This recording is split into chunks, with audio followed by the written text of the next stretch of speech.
Hey, good morning, guys. I'm over at my rental house, and we finally got some rain last night. Got a storm. In fact, it's supposed to continue storming throughout the days today and into tomorrow night. So I'm very thankful for that because my other house really needed the rain at the garden. But I'm just showing this area because I planted out some seedlings. So I tried growing things from seed, and I had very mixed results. Basically, the things that I did winter sowing in jugs, those turned out pretty well. But the things that I tried to sow, like open trays, I'm not great at that apparently. So I'm still learning. But anyway, I just want to document what I planted because they're so small. I doubt a bunch of them are going to make it. But just in case, I just wanted to get them in the ground and be done with it. Like, if they make it, they make it. If they don't, they don't. All right, so without further ado, these little kind of lime green looking seedlings that I'm sure weren't getting enough light. These are all either dahlias or dwarf dahlias. So there'll just be a little patch of dahlias kind of coming in and around this area. And then right here, I had some penstemon that were from seeds from my other house. And I'm not sure of the variety, so there's just unknown variety penstemon, but I think I've got 3 or 4 of those planted in this area. Right here, I believe, is English daisies. And then it's really small in the front. I planted some mixed cactus seedlings that I had. And, again, I don't know if any of these will survive. If the cactus do turn into anything impressive or cool looking, I'm going to move those to my other house because I don't even know if they're hardy or not. They just came in a packet that said mixed cactus seedling, and I thought it would be fun to try to grow it. So anyway, that's what those are. These are pinks here in the front. I already forgot what I planted behind them, so I guess that'll be a surprise. I want to say this might be some sort of daisies too, like dwarf Shasta daisy, something like that. So we'll have to come back and see. If I'm right, it's in between the yarrow and a butterfly bush, and then there's a coneflower. So right in that area, we got pinks, and then I think some sort of daisy. And then down here, I grew roses from seed for the first time this year. I took the hips from my plants at the other house last fall, and I gathered up the hips and I cut them open and I cold stratified and all that stuff. I only got 3 that made it. There is possibly a 4th. I don't even see it. Oh, here it is. It was so small. This was something that just recently came up, but considering that these have been up for quite a while, I'm not sure if that's really a rose or if that's something else that just happened to grow in one of the empty pots. But anyway, I recognize certainly these are a rose. So I've got 3 little seedlings that I hope make it. Those were a Bonica cross, so I know they came from Bonica. I don't know what the cross was. Whatever the bees decided to land on, I guess. I planted a few cosmos kind of behind so that because they get tall, so I love cosmos so much, but they are very weedy looking plants, so I only like to plant them in the back of borders. I say weedy, they're just tall and ferny. I don't know. Anyway, and what do we got? Honestly, I don't know what that is. I just planted these are poppies, like the breadseed type poppies. In fact, I literally bought a McCormick's poppy seed shaker from the grocery store because it's only like $3 and it has like, I don't know, 1,000 seeds or something.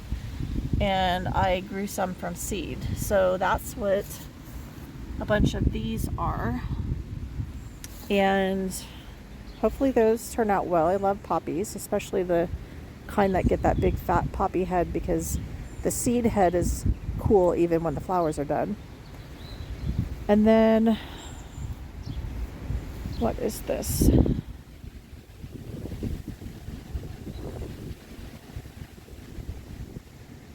don't remember. There's something else. Oh, these might be the California type. What are they called? Somewhere in here. Yeah, I think that's what this is, because I think I ended one kind of poppy and switched to the other. So they're the California poppies. I forget what they're called.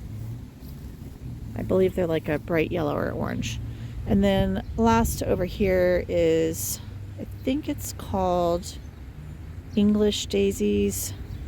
Oh, these were the English daisies. And then down here, where I was showing you little seedlings I had that I thought were daisies, I want to say those were the dwarf Shasta daisies.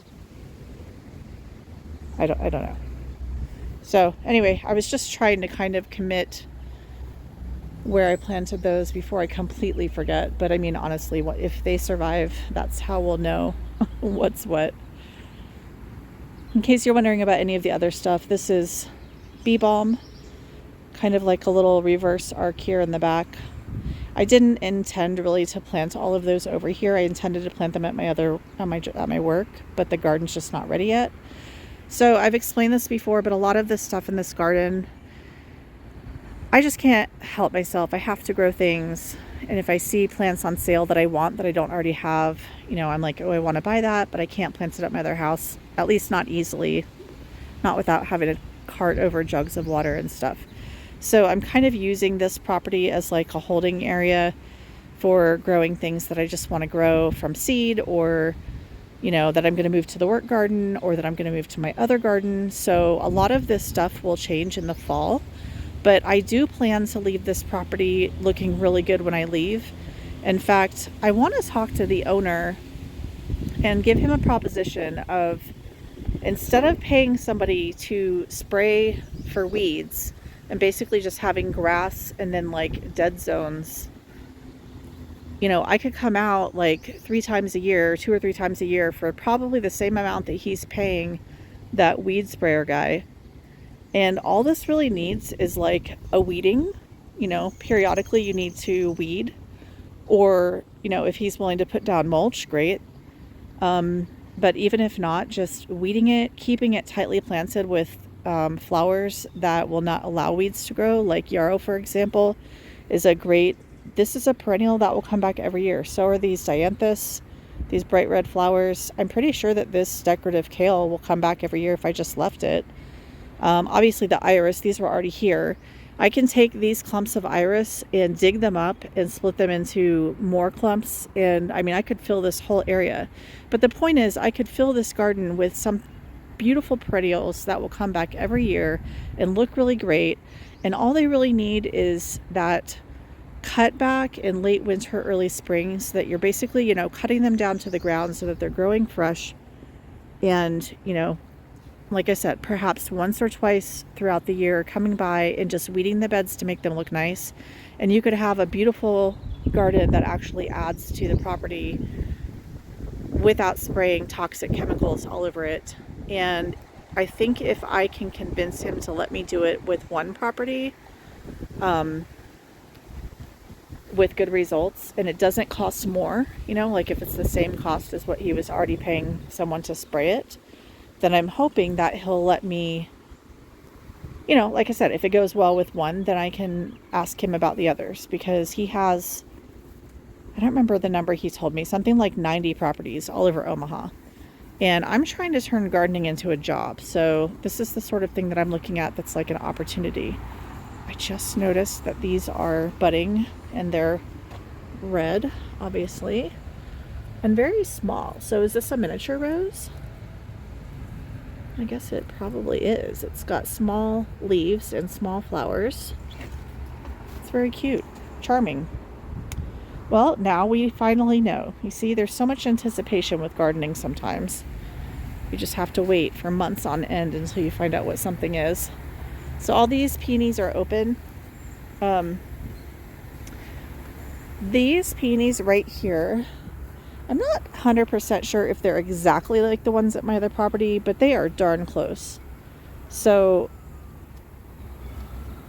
I really like this color, so that's great.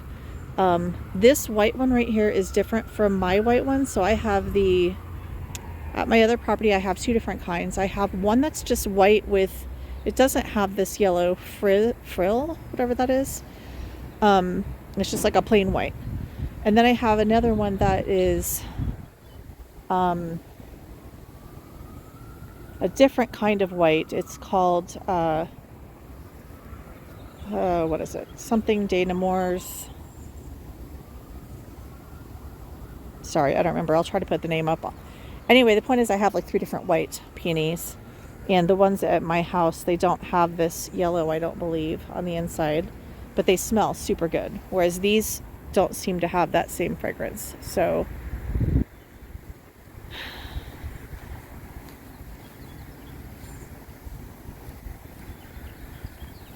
this bed, though, would be a nightmare to try to get all of these weeds out. I don't even know how to tackle that. I really don't.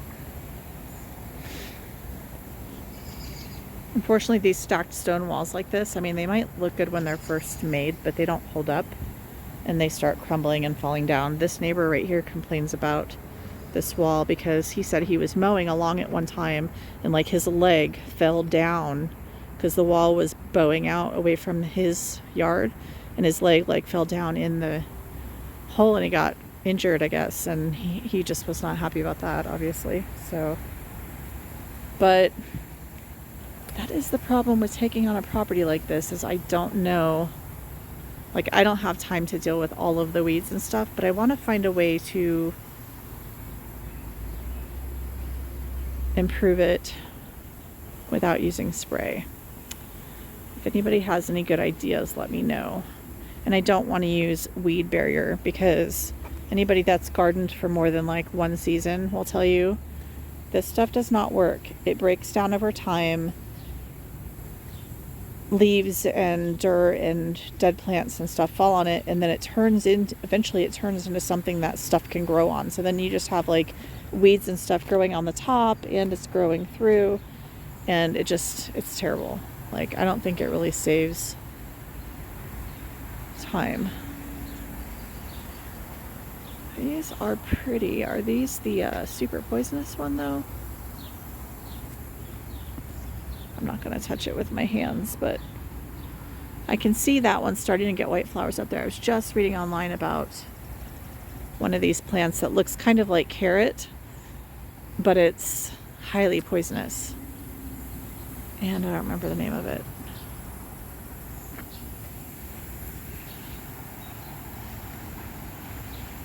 Going along here, we just have like so much of this, what I'm pretty sure is the orange ditchweed or orange ditch lily, the kind that's invasive in our area.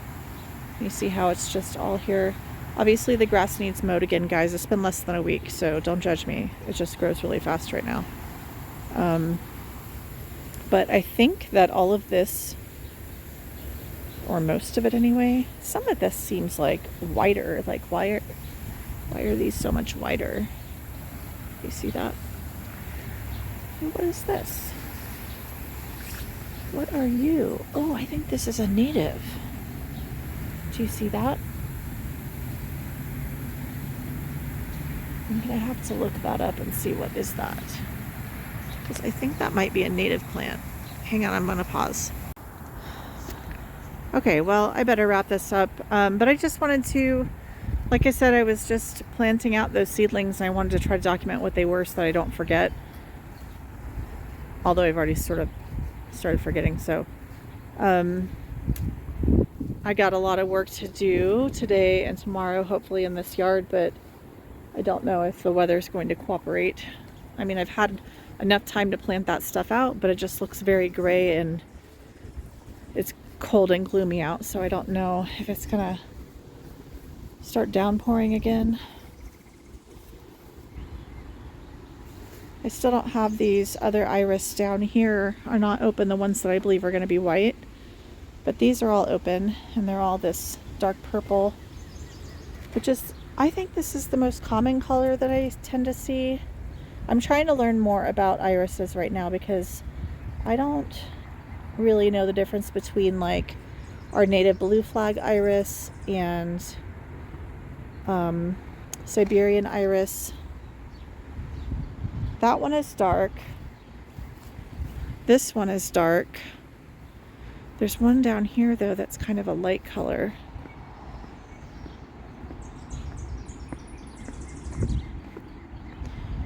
So we have two different kinds of iris over here. This one is a bearded iris. It's a light purple.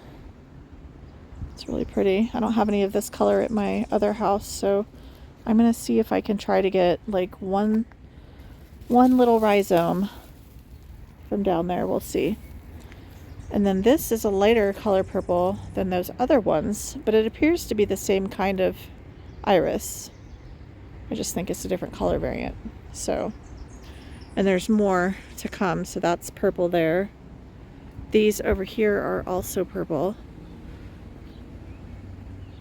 Oh, you know what? This is what those ones that I thought were white looks like. So maybe those up there are not going to be white. Well, that'll be a bummer. I was kind of hoping to get a different color.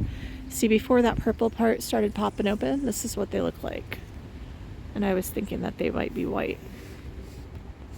But now it's pushing purple out. Oh well, purple's beautiful. I'm just always looking for something new. Okay, I'm gonna end it here. Nice chatting with you guys, and I'll see you next time. Good morning, everybody. It's May 19th. This is what the garden's looking like today. I came over here to finish planting up the last of these are ground hug aronia right here, and I needed 4 more. I still have to weed this and mulch it, but I finished planting them in here, so I no longer have to worry about mowing. And aside from the weeding and mulching again, because it's still coming up down there, this project's pretty much done. But this is what the rest of the garden is looking like at the moment. Our beautiful pink yarrow is just about to start opening.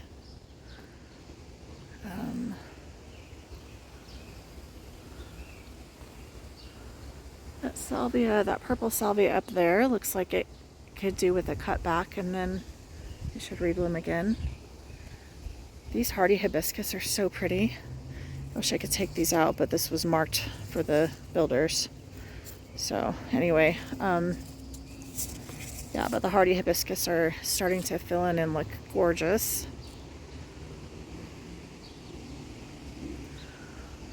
I see some roses at the top are starting to bloom. That's my iceberg, and that one on the front is, what is her name? It's a David Austin. It's that popular orange one. Shoot, I can't think of it. And then I have another David Austin, which is a pink one up there. You know, we'll just go up there. Anyway, as we walk, it's starting to look pretty. I ordered a broom because my other one's locked in my shed and I still haven't gotten the keys from the mortgage company, but I need to get this sidewalk cleaned up. So I ordered another broom off of Amazon, like that rough straw type, because a regular kitchen broom wouldn't be very effective, I don't think. But anyway, let's walk up to the top and see what kind of roses we have. Peonies are still blooming. These look pretty good, the Sarah Bernhardts. These ones, the Duchess Danamours, they're the fastest to lose their petals, which is kind of unfortunate because in my opinion they have the best fragrance. But you can't have it all, I suppose. Shade garden, looking pretty much the same. Okay, so I saw roses blooming. That's why I came up here. I have noticed, okay, we'll go back and look at it in a minute, but like on my Zephyr and Giron rose back there, that had like no roses after we moved last year. once we were out of the house, the deer just took over, and that never had any roses on it. And I am seeing several roses. So I think now that the builders are here nearly every day and all day, I think that they're scaring off the deer, which is a good thing. So I might actually have some rose blooms this year. Alright, so far we have the Jacques Cartier giving us a bloom. That's this one. A little bud. And then this is my iceberg.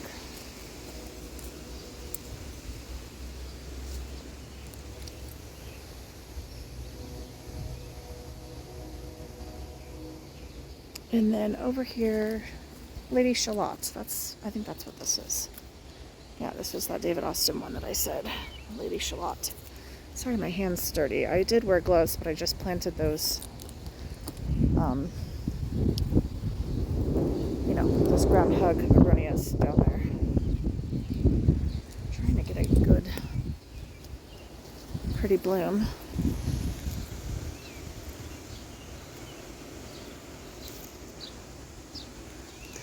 Okay, and there is some I saw over here. This is right in the area where the property maintenance people cut down all my irises. Part of this rose bush here, which is a Pretty in Pink Eden Climbing Rose, same as this one. It was smaller, but they cut about the back half of it off. You can see. No rhyme or reason as to why they left the front. And then on this one,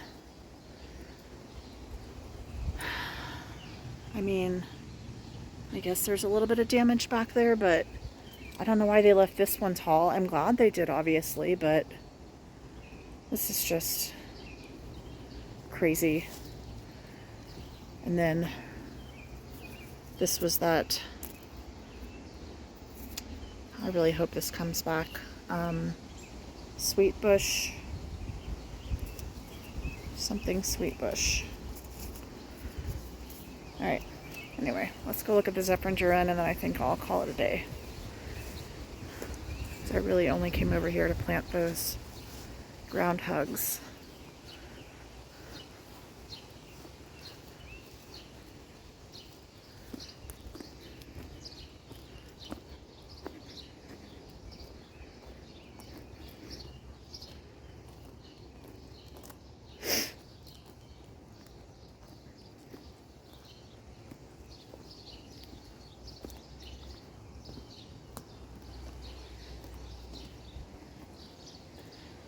Yeah, a lot more blooms than I've ever seen on it before, so the deer must be staying away more.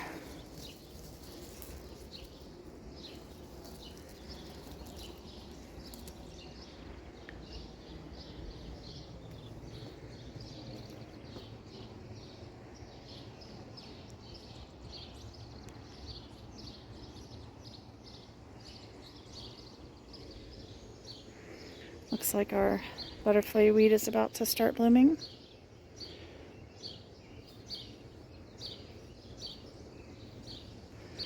This is the swamp type. This right here is a hydrangea paniculata. It's a vanilla strawberry or strawberry vanilla. I can't remember how it goes, but that's what this is. Now, of course, I did cut this back in late winter because you're supposed to trim back your shrubs and stuff, but I don't know. That's a pretty smooth cut. That was probably from when I trimmed it. I'm just watching for evidence of the deer eating on these, because so far what I've really noticed is them eating the other type of hydrangea, not the paniculata, but the smooth type, like Incredible or Annabelle, the Invincible Spirit too, that type of hydrangea. It seems like they eat those, and they also eat the oak leaf. But I haven't noticed them eating the paniculatas as much. So I'm trying to pay attention to that because that just gives me an option of something that I could plant, you know, out in the area where the deer are. Okay, my mind is pretty frazzled today. I don't even know if I'm going to post this video, but this is May 19th, 2025. All right, talk to you later.